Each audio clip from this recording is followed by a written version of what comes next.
Hello dear student, welcome back to my channel NIOS की पढ़ाई। और आज की इस वीडियो में लेकर आया हूं आपके लिए क्लास 12 सब्जेक्ट कोड 302 की 4 महत्वपूर्ण कविताएं इंग्लिश पोइट्री, जो आपके पेपर में सेक्शन ए में क्वेश्चन पूछे जाते हैं। वो सारे क्वेश्चन आपको आज इस वीडियो से मिल जाएंगे। बहुत छोटी सी वीडियो है, 4 मोस्ट इंपोर्टेंट पोयम है जो मैं आपको बता रहा हूँ। हर पोयम में से मेन क्वेश्चन भी बताऊंगा और पोयम की समरी भी बताऊंगा। सेक्शन ए के अंदर ये सारे क्वेश्चन आपको मिल जाएंगे, बहुत ही आसानी से आपको समझ में आ जाएंगे। वीडियो को गंभीरता से देखो। मैं उम्मीद करता हूं कि आपने मेरी पिछली वाली वीडियो जरूर देखी होगी, जिसमें मैंने आपको 5 महत्वपूर्ण पाठ पढ़ाए थे, यानी कि स्टोरी बताई थी। और इस वीडियो में मैं आपको बता रहा हूँ 4 महत्वपूर्ण पोयम्स यानी कि कविताएं। फर्स्ट पोयम है my grand mother house. My grand mother house जो लिखी है वो लिखी है कमला दास ने।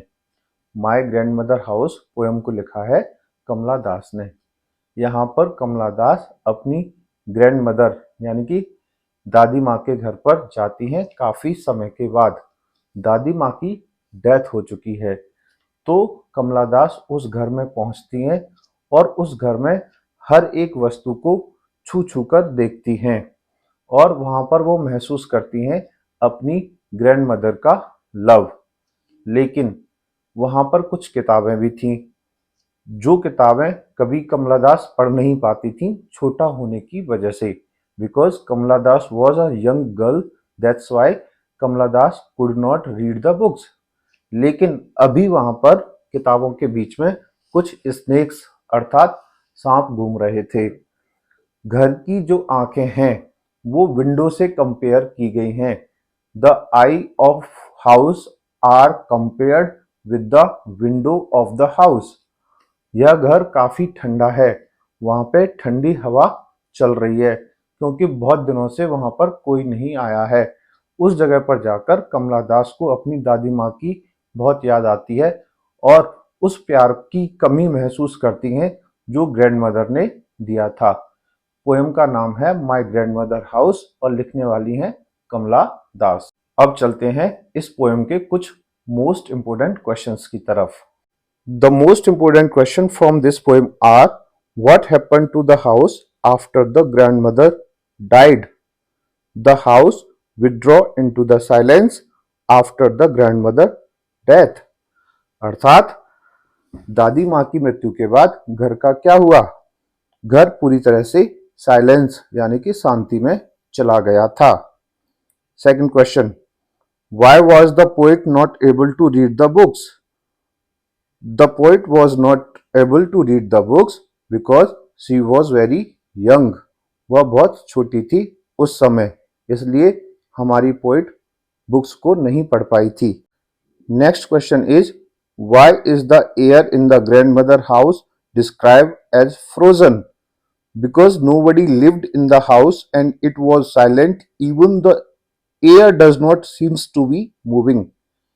यानी कि अब वर्तमान में इस घर में कोई नहीं रहता था और यहाँ तक कि हवा भी ऐसा नहीं लगती थी कि हवा भी यहाँ पर आती है या हवा भी यहाँ पर हिलती है। इसलिए यह घर डिस्क्राइब किया गया है एज अ फ्रोजन। फ्रोजन यानी कि जमा हुआ। Next question is what is she begging for. She यहाँ पे यूज किया गया है कमला दास के लिए। सी इज बेगिंग फॉर लव। यहाँ पर वो बेगिंग कर रही हैं प्यार के लिए। Next question is what does see mean by small change. यानी कि स्मॉल चेंज का क्या मतलब है। A little love, love in small quantity is the meaning here for small change. My dear student, ये थे इस पोएम के कुछ most important question. Next poem है night of the scorpion. Night of the scorpion इसका मतलब होता है बिच्छू वाली रात। इस कविता में हमारा पोएट, जो काफी गरीब था बचपन में, अपनी माँ के साथ जमीन पर अपने कच्चे घर में सो रहा होता है। यह एक बरसात वाली रात है।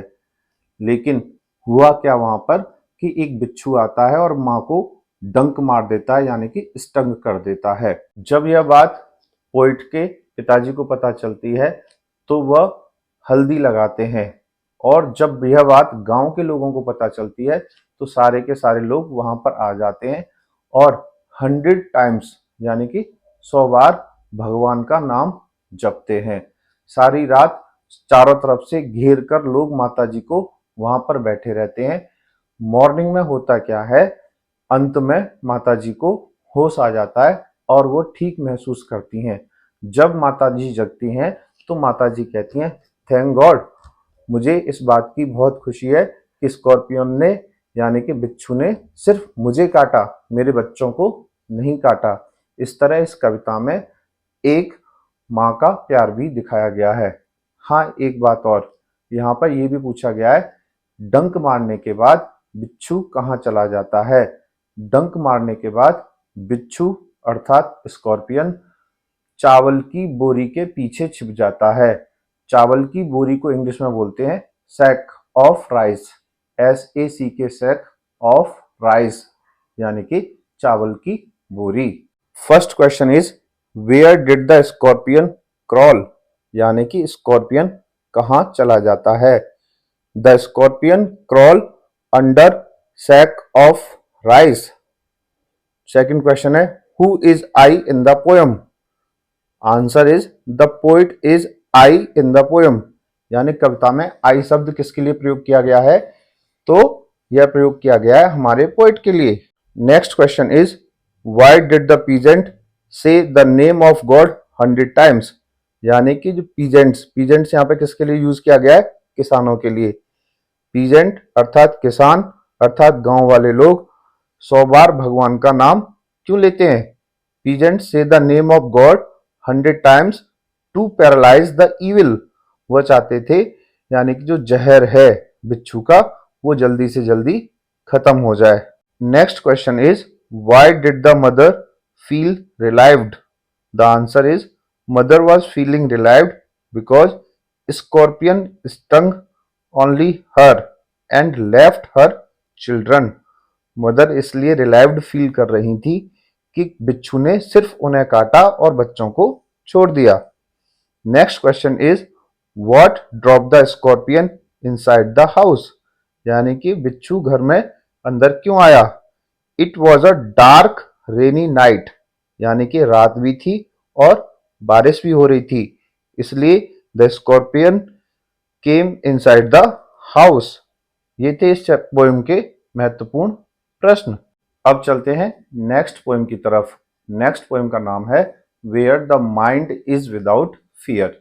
यह पोएम लिखी है रविंद्रनाथ टैगोर ने। याद रखना, पूछा जाता है where the mind is without fear किसने लिखा है, रविंद्रनाथ टैगोर ने। Where the mind without fear में हमारे रविंद्रनाथ टैगोर जी बार बार कहते हैं, मैं एक ऐसा देश देखना चाहता हूं वेयर नॉलेज इज फ्री, यानी कि एजुकेशन क्या है, सभी के लिए अवेलेबल है। I want to see the country, I want to see the nation where the head is held high, यानी कि मस्तक लोगों के ऊंचे उठे रहें। Rabindranath Tagore want a nation where knowledge is completely free, यानी कि जो ज्ञान है वो सभी के लिए बहुत ही आसानी से उपलब्ध है। People are not divided in narrow domestic walls, लोग छोटी छोटी बातों पर एक दूसरे से डिवाइड ना हो, यानी कि मतभेद ना रखें। और रविंद्रनाथ टैगोर एक ऐसा देश देखना चाहते हैं जहां पर क्या होना चाहिए, परफेक्शन होना चाहिए। क्या होना चाहिए, परफेक्शन। आर्म्स यानी कि भुजाएं, स्ट्रेच यानी कि फैली हो टुवर्ड्स द परफेक्शन, एक ऐसा देश देखना चाहते हैं। तो इस पोएम को किसने लिखा है, रविंद्रनाथ टैगोर ने। और पोएम का नाम है where the mind is without fear, यानी कि जहां पर किसी के दिमाग में, किसी के मस्तिष्क में किसी भी प्रकार का डर न हो। अब चलते हैं इस पोएम के कुछ महत्वपूर्ण प्रश्न और उत्तर की तरफ। What does the poet mean by knowledge is free, यानी कि रविंद्रनाथ टैगोर का इससे क्या मतलब है, knowledge is free. A country where knowledge is available to everyone without any discrimination.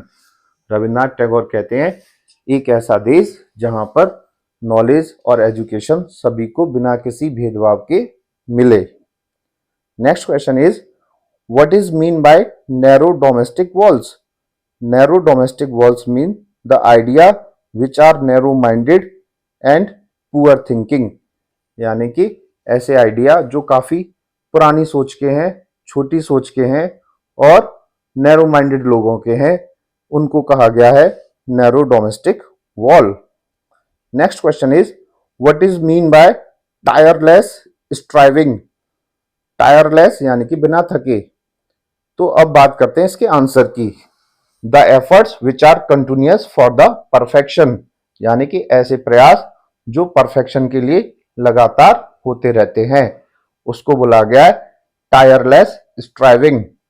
Next question is how does the poet describe heaven of freedom, यानी कि हमारे Rabindranath Tagore heaven of freedom को कैसे डिस्क्राइब करते हैं। Where head is held high, यानी कि एक ऐसा देश जहां पर लोगों के सर सम्मान से ऊंचे हों। नॉलेज इज फ्री, नॉलेज वहां पर फ्री हो। पीपल आर ओपन माइंडेड, और लोग वहां पर ओपन माइंडेड हों, उसको बोलते हैं हेवन ऑफ फ्रीडम, हमारे Rabindranath Tagore. Next is why is reason compared with the clear stream. Clarity of thought is compared with the clear stream, यानी कि क्लियरिटी ऑफ थॉट का मतलब होता है विचारों की स्पष्टता। Clarity of thought is compared, तुलना की गई है with the clear stream. My dear student, ये थे इस पोयम के महत्वपूर्ण प्रश्न। माय डियर स्टूडेंट, फोर्थ और लास्ट जो पोयम है वो है द रोड नॉट टेकन। ऐसे रास्ते जो कभी किसी ने अपनाए ही नहीं। तो यहाँ पर जो हमारा पोइट है वो बहुत कंफ्यूज है। उसके सामने ना दो रास्ते हैं। एक ऐसा रास्ता जो काफी सूखा है, यानी कि ड्राई पाथ है, और एक ऐसा रास्ता जो काफी ग्रेसी है, ग्रेसी यानी कि हरा भरा। तो हमारा पोइट इस बात को लेकर बहुत कंफ्यूजन है कि वह किस रास्ते पर आगे बढ़े। लेकिन फाइनली हमारा पोइट उसी रास्ते पर आगे बढ़ता है जो काफी ग्रेसी है, और उसी रास्ते को तय करता है, क्योंकि उसे ऐसा लगता है जो ड्राई रास्ते हैं, यानी कि जो मुसीबतों वाले रास्ते हैं, उस पर बहुत ही कम लोग गए हैं। इस पोयम में ये बताने की कोशिश भी की गई है कि ऐसे लोग बहुत कम होते हैं जो अपने रास्ते खुद बनाते हैं। The road which are not taken, यानी कि ऐसे रास्ते जिन पर कोई चला नहीं है, जिसको किसी ने तय नहीं किया है। यहाँ पर हमारा जो पोइट है वो कंफ्यूज भी होता है, थोड़ी देर रुकता भी है, आगे की तरफ देखता भी है, और आगे की तरफ इसलिए देखता है, वह जानने की कोशिश करता है कि आगे जाकर क्या अंत होगा, लेकिन वह ऐसा कर नहीं पाता क्योंकि उसको अंत नहीं दिखाई पड़ता। इसलिए इस पोएम का नाम रखा गया है द रोड नॉट टेकन। हम दूसरे शब्दों में यह भी समझ सकते हैं, जिंदगी में कुछ रास्ते ऐसे होते हैं जो काफी सरल होते हैं, और कुछ रास्ते ऐसे होते हैं जो काफी मुश्किल होते हैं। तो लोग उन्हीं रास्तों पर चलना चाहते हैं जो काफी सरल होते हैं।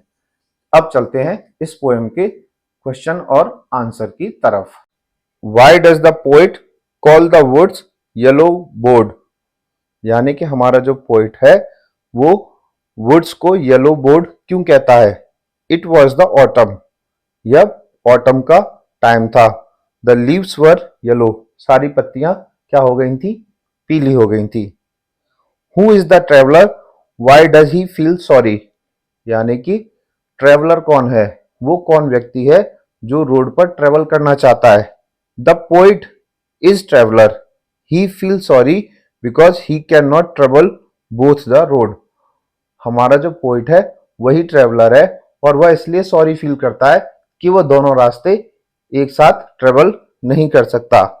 Y does the poet look down the road as far as he can see, हमारा पोइट रोड को देखने की कोशिश क्यों करता है, जितना अधिक वो देख सकता है उतना अधिक देखने की कोशिश क्यों करता है। The poet want to know what lies ahead. हमारा पोइट जानना चाहता है कि आगे क्या है। Next question is why does the other road have better claim. यानी कि जो दूसरे रोड है वो बेटर क्यों लगते हैं? Because it was grassy and very green. क्योंकि यह रास्ता काफी ग्रेसी था और हरा भरा था। What do the two road stand for in the poem. यानी कि इस पोएम में टू रोड यानी कि दो रास्ते का क्या मतलब है? The two road stand for the choice we have to make in the life. यहां पर यह बताने की कोशिश की है जिस तरह यहां पर दो रोड हैं उसी तरह जीवन में भी हमारे पास चॉइस आती है कि हमें क्या करना है और क्या नहीं करना। उस समय हम कंफ्यूज हो जाते हैं जिस तरह हमारा पोइट कंफ्यूज हो गया था कि दोनों रास्तों में से उसे किस पर चलना चाहिए। माय डियर स्टूडेंट, ये थी 4 पोयम और उनके मोस्ट इंपोर्टेंट क्वेश्चन आंसर। अब तक मैंने आपको स्टोरी भी करा दी, पोएम्स भी करा दी। अब आगे की वीडियो में मैं आपको बताने वाला हूं ग्रामर और ईएसपी फॉर रिसेप्शनिस्ट। मैं उम्मीद करता हूं आपने दोनों वीडियो अच्छी तरीके से देख ली होंगी। पेपर से पहले आपको 4 की 4 वीडियो देखकर जानी है। और याद रखिए मैं आपके लिए एक रिवीजन वीडियो भी बनाऊंगा। रिवीजन वीडियो में सारा कुछ मैं आपको दोबारा भी पढ़ाऊंगा, मोस्ट इंपोर्टेंट क्वेश्चन एक बार और रिवाइज कराऊंगा। तो ये थी आज की इस वीडियो की 4 पोएम। आई होप आपको समझ में आ गया होगा। अब मिलते हैं अगले वीडियो में।